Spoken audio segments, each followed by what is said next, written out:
এই কেটোরল ডিটি ট্যাবলেটটি কম্পোজিশন হচ্ছে কেটোরল এক ট্রোমেথামাইন ডিসপারসিবল ট্যাবলেট। প্রতিটি ট্যাবলেটে সল্ট মেশানো আছে 10 মিলিগ্রাম করে। আমরা এবার জেনে নিই এই ট্যাবলেটের কাজ কি। সাধারণত এটা বেশি ব্যবহার করা হয়ে থাকে দাঁতের ব্যথা, যন্ত্রণা, দাঁতের মাড়ি ফুলে যাওয়া, দাঁতে যখন প্রচণ্ড ব্যথা যন্ত্রণা যখন করতে থাকে, জায়গাটা ফুলে যায়, সেই জায়গাটা দ্রুত রিলিফের জন্য, ফোলা কমানোর জন্য এই কেটোরল ডিটি ট্যাবলেটটি অন্যান্য ট্যাবলেটের থেকে খুবই ভালো কাজ দিয়ে থাকে।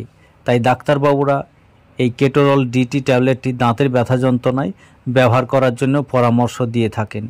এটা সাধারণ ডোজ হচ্ছে দিনে 2 বার, সকালে একটা, রাতে একটা। তাছাড়াও প্রয়োজন অনুযায়ী দিনে 3 বার 4 বার পর্যন্ত দেওয়া যায়।